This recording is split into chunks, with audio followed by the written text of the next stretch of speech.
प्रिय विद्यार्थियों, मैं सुमन धानिया, सहायक आचार्य हिंदी, राजकीय महाविद्यालय पिड़ावा। सुमन हिंदी क्लासेज में आप सबका स्वागत करती हूँ।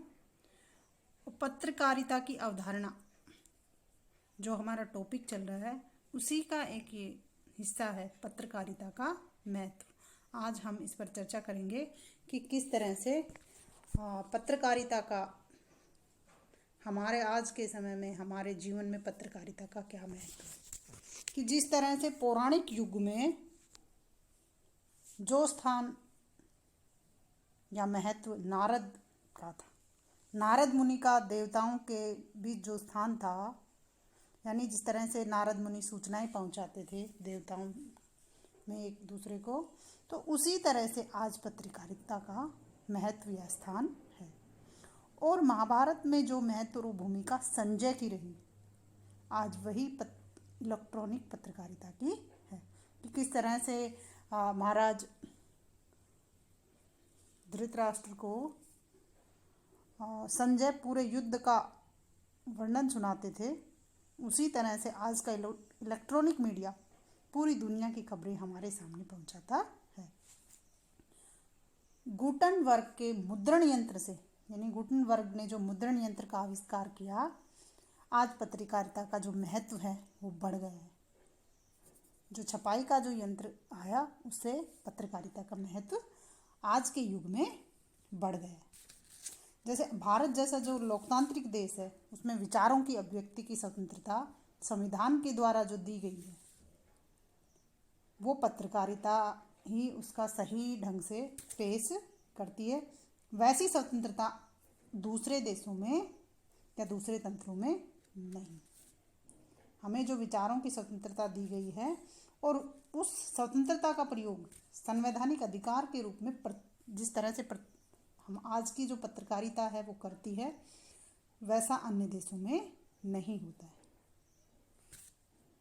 पत्रकारिता की भूमिका या महत्व को स्पष्ट करते हुए महात्मा गांधी ने भी कहा था कि समाचार पत्र का जो पहला उद्देश्य वो है जनता की इच्छाओं, उनकी भावनाओं और विचारों को समझना, उनको व्यक्त करना, और दूसरा जो उनका उद्देश्य है वो जनता में वांछनीय जो भावनाएं हैं उनको जागृत करना, यानी लोगों को जगाना।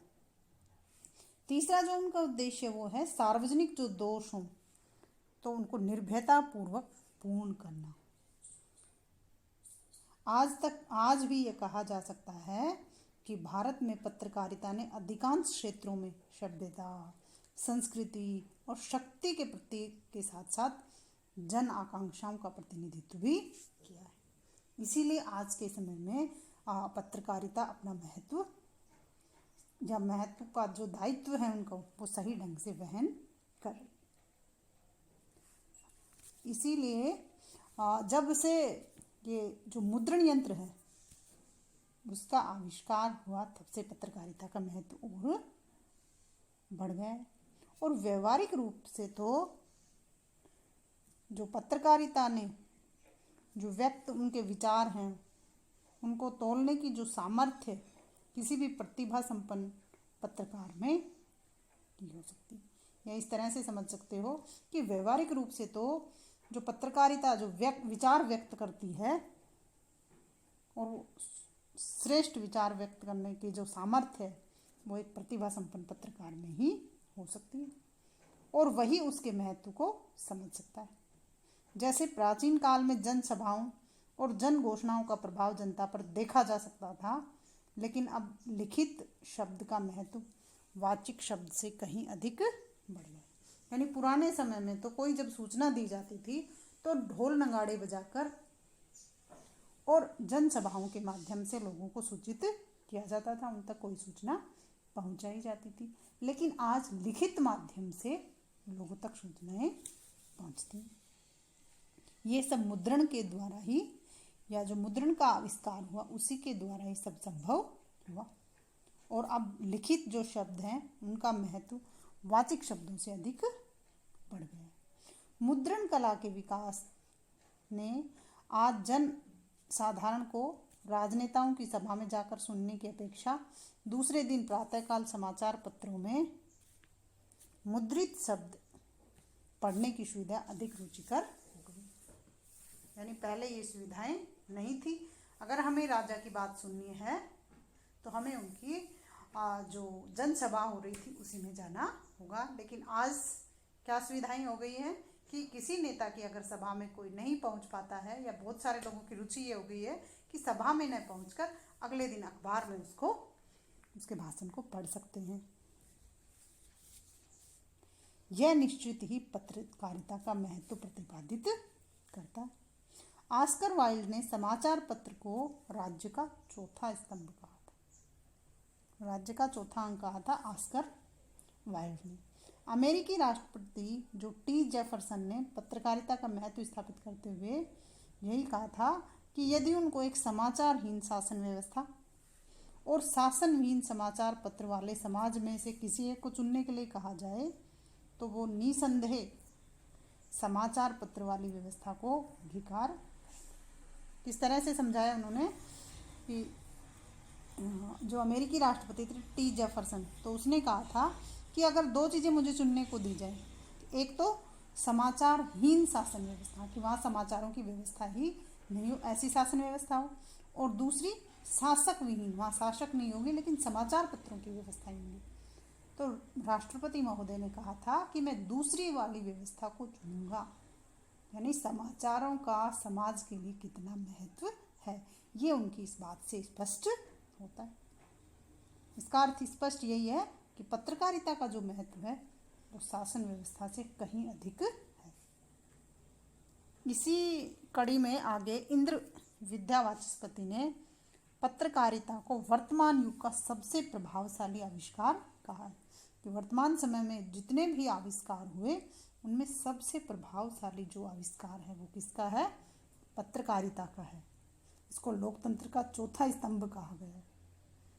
अकबर इलाहाबादी ने तो ब्रिटिश राज्यकाल में ही पत्रकारिता का जो महत्व है उसको प्रतिपादित कर दिया था कि खींचो न कमान को ओ न तलवार निकालो, जब तोप मुकाबिल हो न हो तो अखबार निकालो।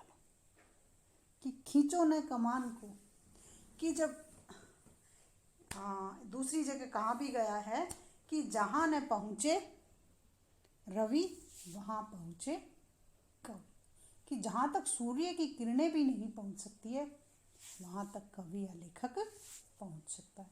उसी तरह से जो अखबार को या अखबार का महत्व प्रतिपादित करते हुए कहा है कि खींचो न कमान को और न तलवार निकालो, कि ये सब तो युद्ध भूमि में ज़रूरत होती है कमान और तलवार की, तो और जब तोप मुकाबिल ना हो तो अखबार निकालो, कि जब तोप से लड़ाई ना लड़ी जा सके तो अखबार निकालो, अखबारों से जनता को जागृत करो, और जब जनता जागृत हो जाएगी तो सब कुछ सही हो जाएगा। क्योंकि अखबार यानी समाचार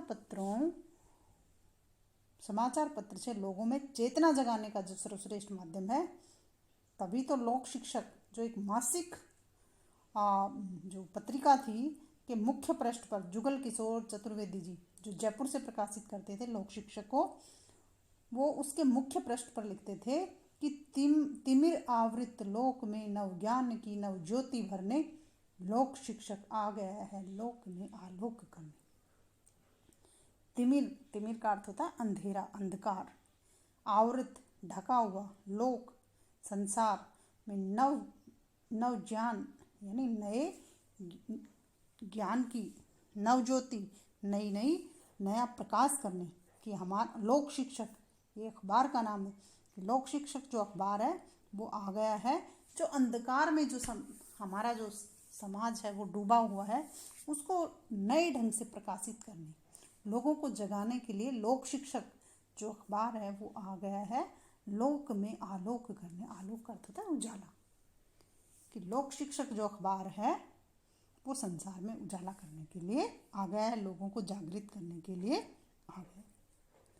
समाचार पत्र समाज के समक्ष एक समस्या के कई विकल्प प्रस्तुत करता है ताकि समाज को निर्णय करने और अपना रास्ता चुनने में आसानी रहे। इस तरह आज सैटेलाइट ऑनलाइन जर्नलिज्म के विकसित हो जाने के बाद भी हमारे देश में पत्रकारिता का जो महत्व है वो समाप्त नहीं।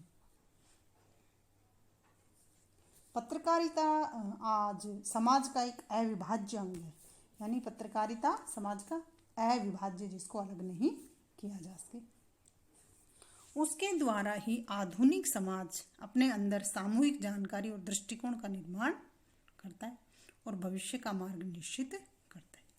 यानी पत्रकारिता के द्वारा ही आधुनिक जो समाज है उसको अपनी सामूहिक जानकारियाँ मिलती हैं और उनके दृष्टिकोण का निर्माण वो कर सकते हैं। यानी कोई भी मुद्दा हो उसकी जानकारी हमें पत्रकारिता से मिलती है और वह जनता के विचारों का दर्पण भी है, क्योंकि उनकी भूमिका एकांगी नहीं है।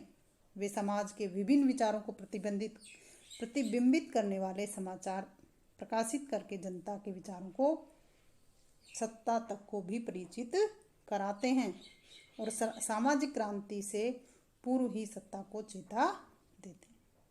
यानी ये जो पत्रकारिता जो है समाज और जनता और सत्ता के बीच का पुल का काम करती है, कड़ी का काम करती है और जो है जनता की नीतियों से वो सरकार को सत्ता को अवगत कराती है और सत्ता की बातें वो जनता को भी अवगत कराते हैं। यानी समाज के जो जनता के विचारों को सत्ता से भी परिचित कराते हैं और समाज में कोई क्रांति आए उससे पहले ही वो सत्ता को भी चेता देते हैं। यानी वो पुल का कार्य करते हैं। भारतीय मनीषा ब्रह्म के चतुर्मुख की कल्पना करती है। यानी भारतीय जो पुराने ग्रंथ हैं वो सब क्या कहते हैं कि जो ब्रह्मा जो हैं उनके 4 मुख हैं। ऑस्कर वाइल्ड पत्रकारिता को राज्य का चौथा स्तंभ कहते हैं। तो लॉर्ड मैकाले ने भी ब्रह्मा जैसी कल्पना करते हुए सन 1828 में लिखा था कि जिस गैलरी में रिपोर्टर बैठते हैं वह राज्य रूपी ब्रह्मा का चतुर्मुख है। देखो किस तरह से लॉर्ड मैकाले ने भी जो भारतीय पौराणिक आख्यानों में कहा गया है कि ब्रह्मा जी के 4 मुख हैं, तो उसमें उन्होंने लॉर्ड मैकाले ने कहा कि जिस गैलरी में रिपोर्टर बैठते हैं वो क्या है, ब्रह्मा जी का चौथा मुख। यानी पत्रकारिता को जो है वो लोकतंत्र का चौथा स्तंभ का है। कहना अन्यथा न होगा कि लॉर्ड मैकाले ने भारत प्रवास से प्राप्त पौराणिक ज्ञान के कारण राजा, लॉर्ड सदन, हाउस ऑफ कॉमन, ये जो 3 मुख्य शब्द हैं या इनके जो 3 मुख हैं, बाद ही पत्रकारिता को ब्रह्मा का चतुर्मुख कहा है।